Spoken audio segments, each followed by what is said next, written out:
Nadyanto wis kakel Senopati Ngastina nibarake wong Ndegawa Wasaya iki kang tarang malah saya agot merga degeng kote Kurawa durungati Duryudana lan Kakesena.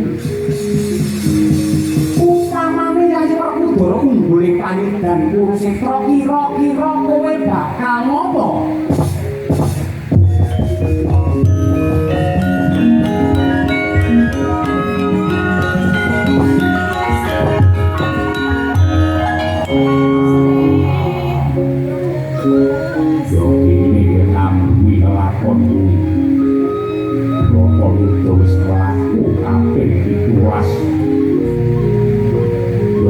Lagi kok aku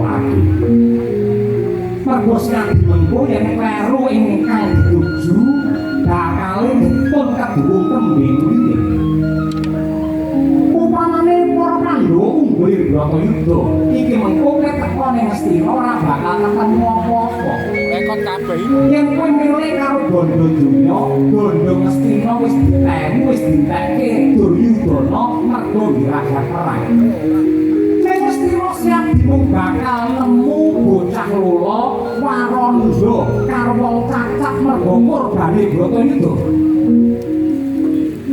Satriya iki ambeki sepi pabrik rame gawe.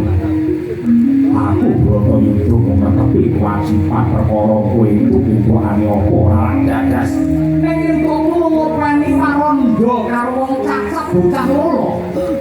Kalugrahan sing gedhe kanggone Werkudara lamuka bisa ngrupi marang wong-wong sing mandhang sansaya. Mergo wong-wong padha urip serakat mergo dosane Werkudara lan Pandhawa Kurawa. Kula iki nebus dosaku ikhlas lahir batin aku ngopeni karo wong jumbo, ngopeni wong cacat, ngopeni bocah lulu.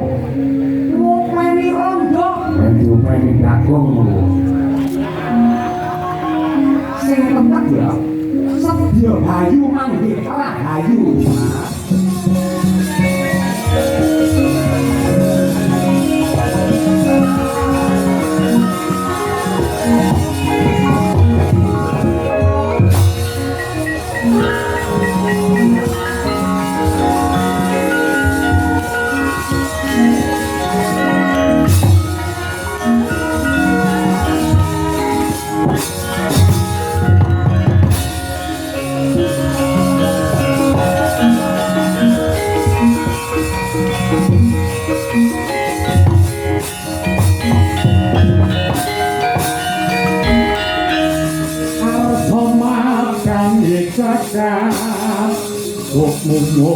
Mumo panen aku tak ing bukit martabat tumirat neng soroting surya nekol tulung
pasulan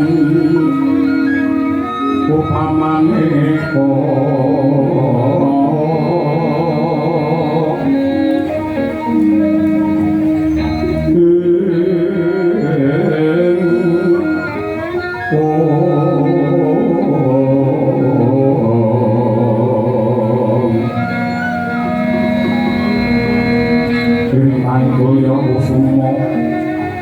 yo sumawur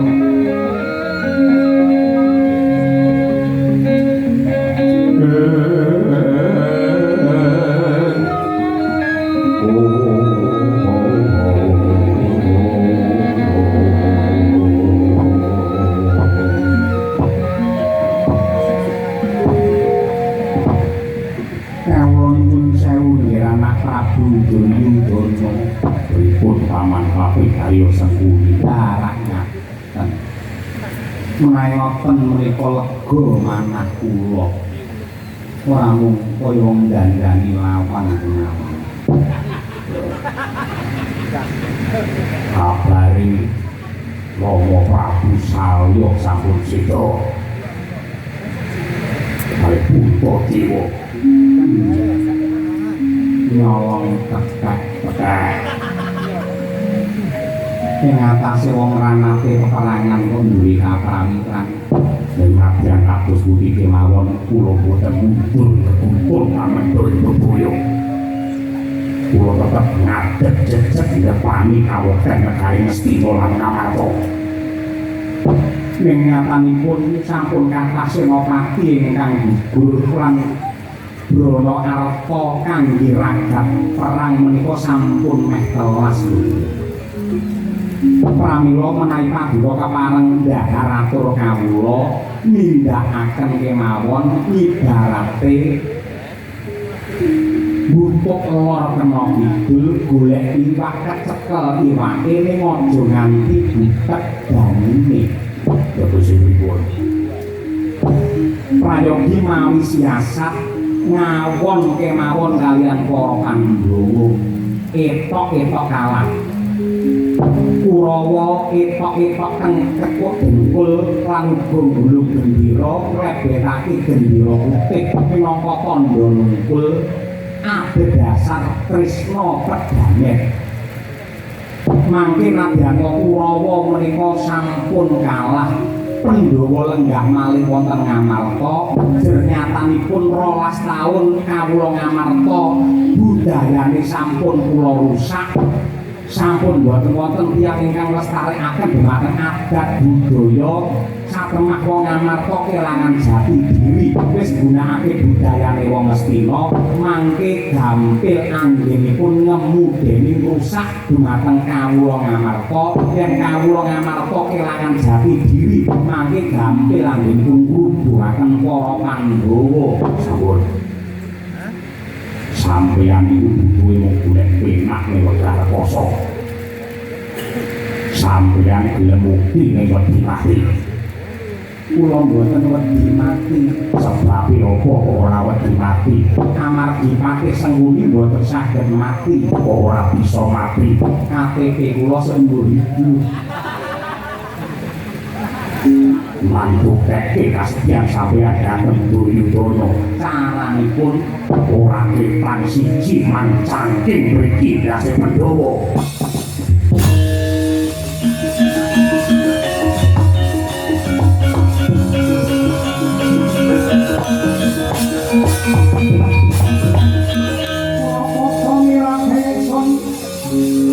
prihatin las pokumi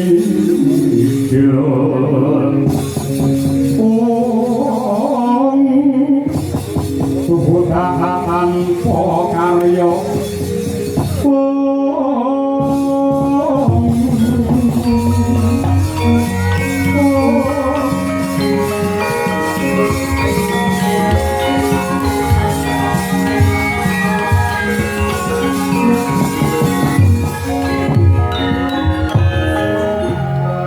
Mboten langkung kula namung dadi ngestokaken dalu karana kula mukti Wibawa wonten Ngastina menika paduka ingkang lelemu dhumateng sarira kula bakti kula badhe madhep Senopati.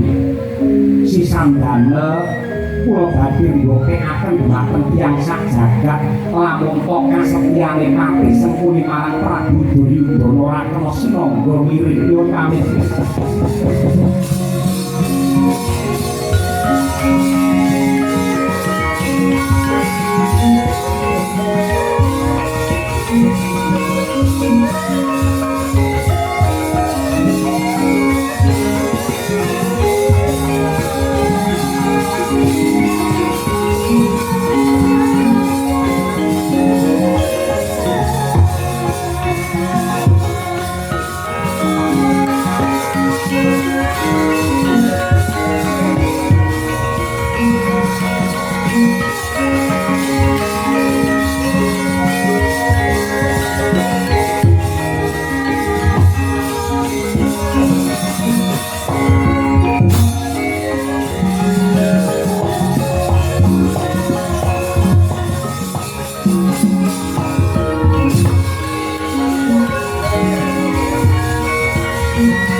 Yomo bak mabit mulat halingak ringuk sumbarmu minto lawan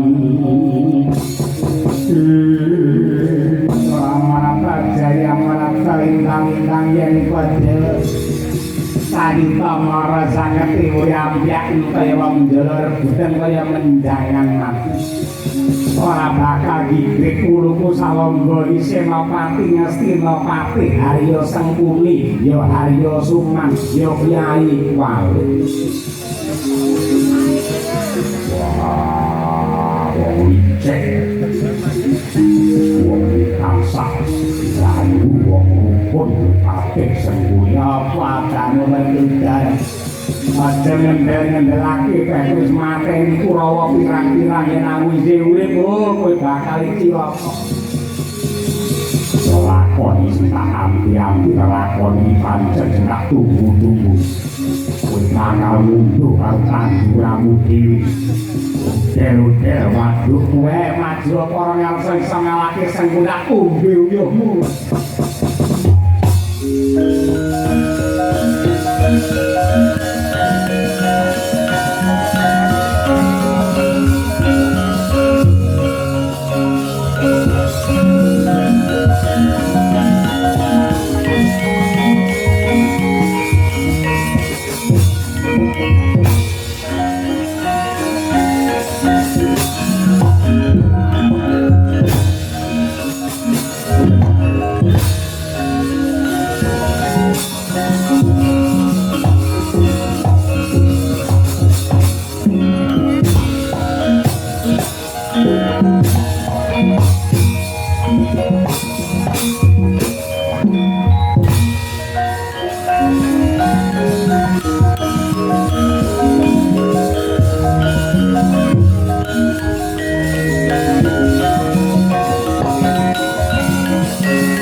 iki sing ngompor bro maju sebelum pas bonyok dadamu yang anaknya malah kuda yo rasa bonyok sok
Ingsun katriman dandani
mati kecil orang darah sawangan nasi merongas itu.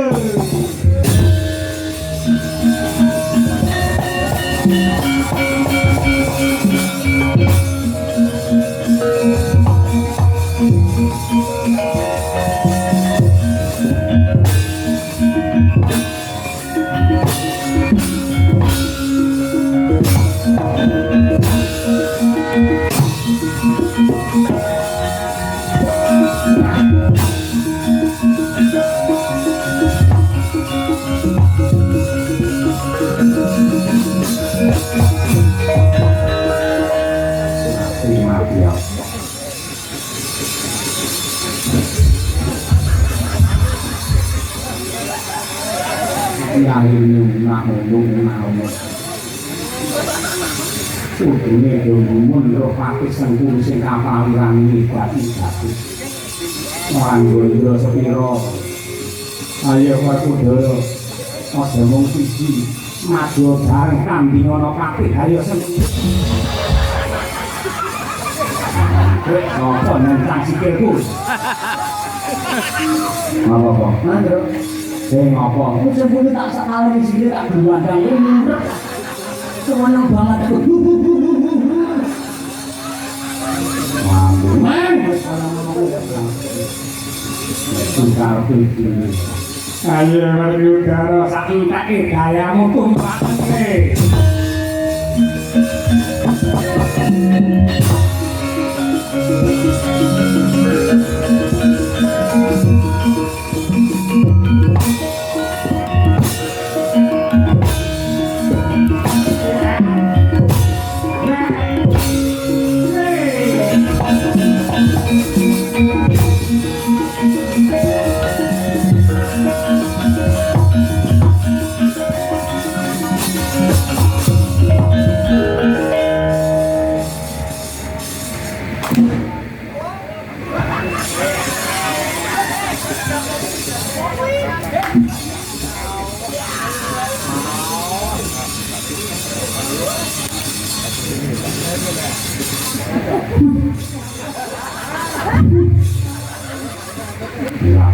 Merah di ngopo. Nang kaya opa.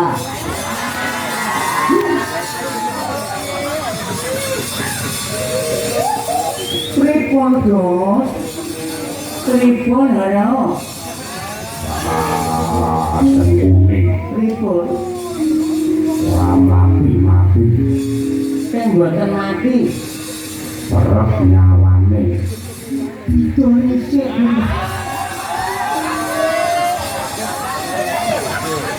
Sangka tubuh. Aku tani kuku poso nopo lipat bali urip meneh. Lipat bali urip meneh. Dengkelek terus dewek. Nah ini mbok ora kok sengkuni aku yang jenjana ini. Itu. Nun. Bapakmu endi? Bapakmu. Bapak sinten? Pak Supron?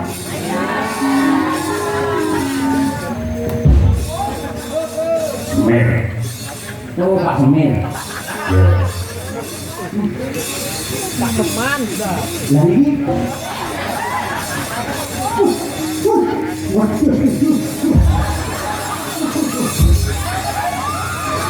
Ngerti apa yang lagi lemah harus jika dijujuk. Orang ngerti aku dasarung jeruk anak ya apa-apa. Wong lek gedhi ngono bae jeruk cilik ya, Mas.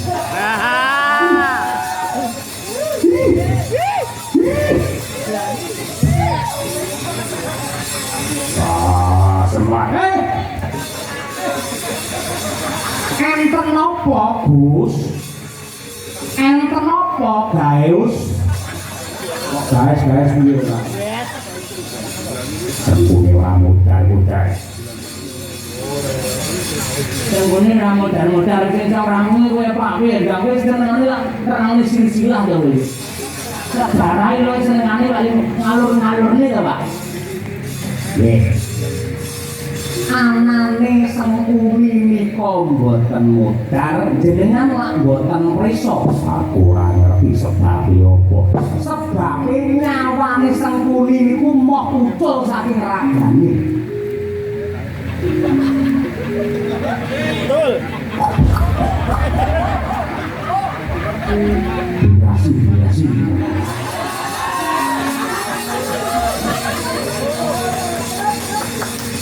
Ngaten nggih. Jenengan kamutan apa mboten? Nalika nuwun sewu simbah Saplarga Sang Resi Wyasa riyen lak kagungan lenga tala. Lenga bulis to, lenga tala. Lenga bulis. Bulus iki jenenge Pak Ulus. Lenga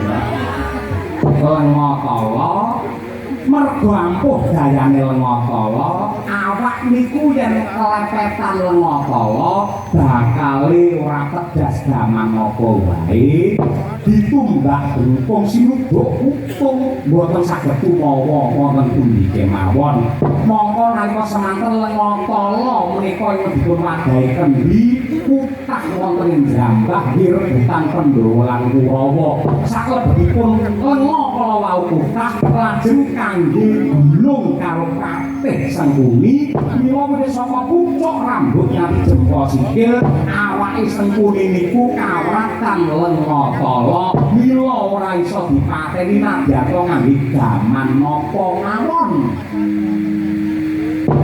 akal tetapi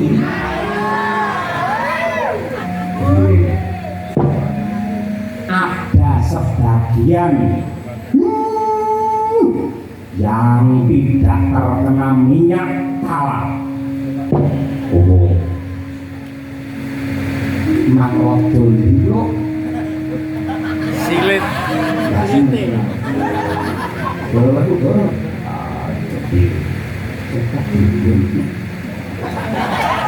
Yang ambil sebenarnya.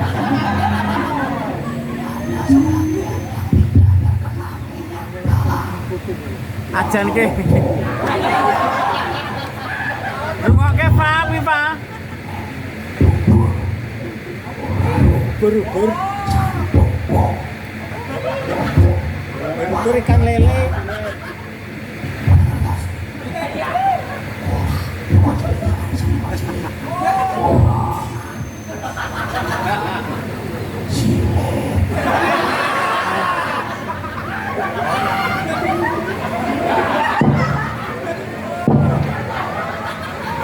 Ojo nuduhi dadi sembah karo anakku tuwa. Titipane anakku. Ngomong mau ora.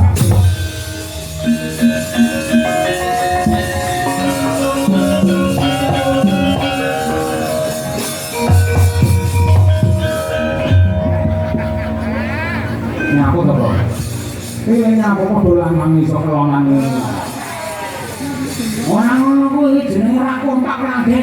Ora bilang dudunya bilang. Kowe iki ngerti ana sing bisik karo bapak, gara-gara kudu ngerti mongko nek kene iki wong papat. Wis ora ngerti aku kok dikira wong goblok ngono ya. Maksud lo? Apa sing dibisiki karo Semar? Iki ora wong iso ngompo kanyatan kaya ngono, yen engko ora siap tenan iso dadi buta kaya Sukesa kok Prasto piye. Saya ranggata saya. Sing kok bisik apa mau? Apa? Lah rangan iki ora gelem nuduh aku. Kowe damel termu do titik ning nggenku.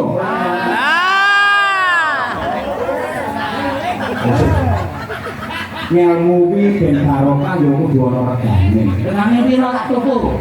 Jerdak suki mawa biaya. Ya biayane piro menur? Kowe kon poso lem diraguat. Raguat aku poso, raguat aku lek mangan ngombe rokok kuwi ngempet kuat. Liyane ku sing raguat gampang pengen. Satu sewu kuwi piye mahal wae. Oke, santai suratnya. Nah, nanti. Ikhlas. Baik, Mari paten. Iya. Bisikne. Coba dia mau semangat gara-gara udara. Oke. Siap. Manggil-ngene Pak. Paksa. Siap kan? Siap. Merem beli pakai. Hah? Merem.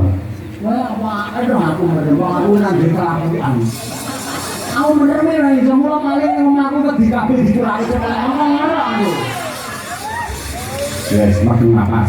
Hah? Makin napas. Hop. Yes, tenang ya. Ora disiki di kelas foto lain. Tenang. Wah. Asu. Kok nesu? Nesu langsung mati nih lah. Tenang. Kemudian materi aku bojoku kok peter kae. Lo lari jangan satu lari piye. Bisa dia marah emang. Ya. Macam apa? Ya. Kok nanti. Tulirak ya. Wong lho. Sampai bisa kita semua.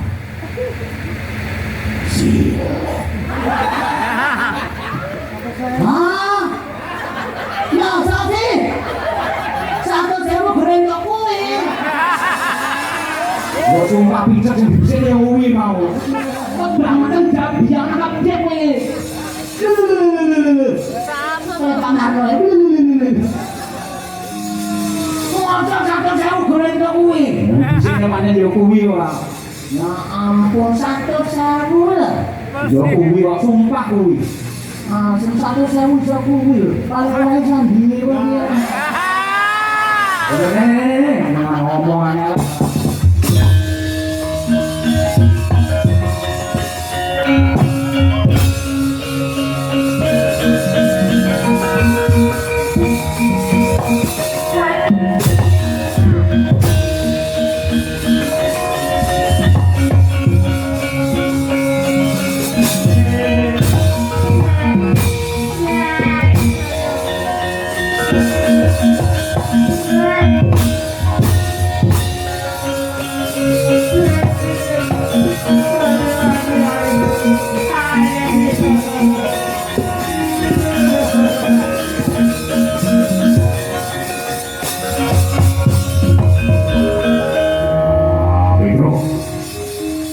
Pedro.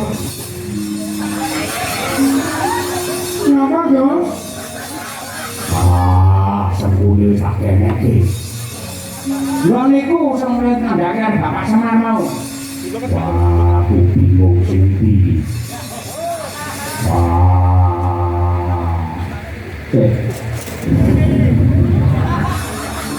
Nah, niku lho sing kena untung niku lho. Bu Ade.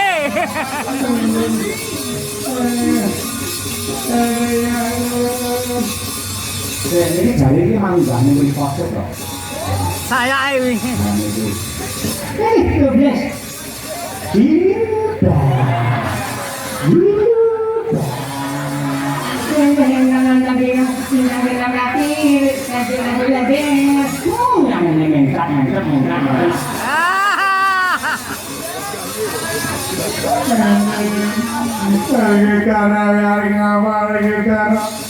Kandilan lakon sing mandur kami sangu kuwi.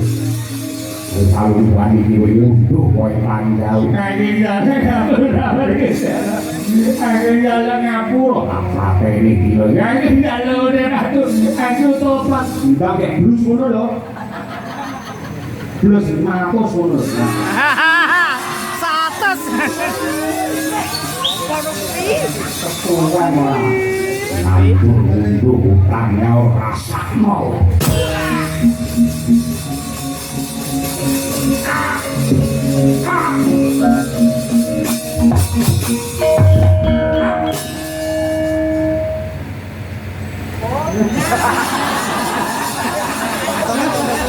Aja diambu.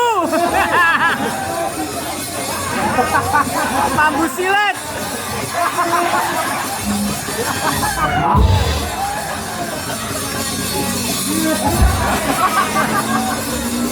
Ini.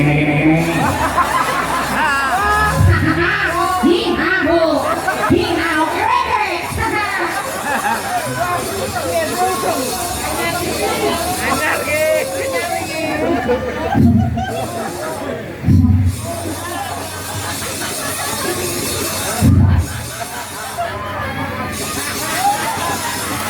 Lagi ngopo? Bisa nggak?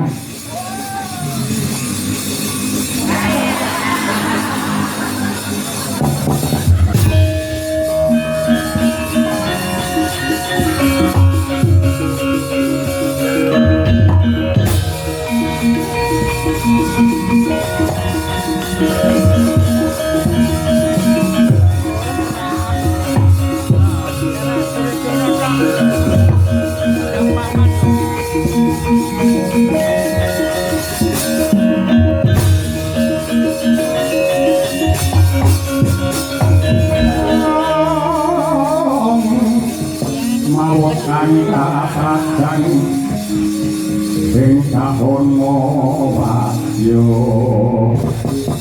Hmm.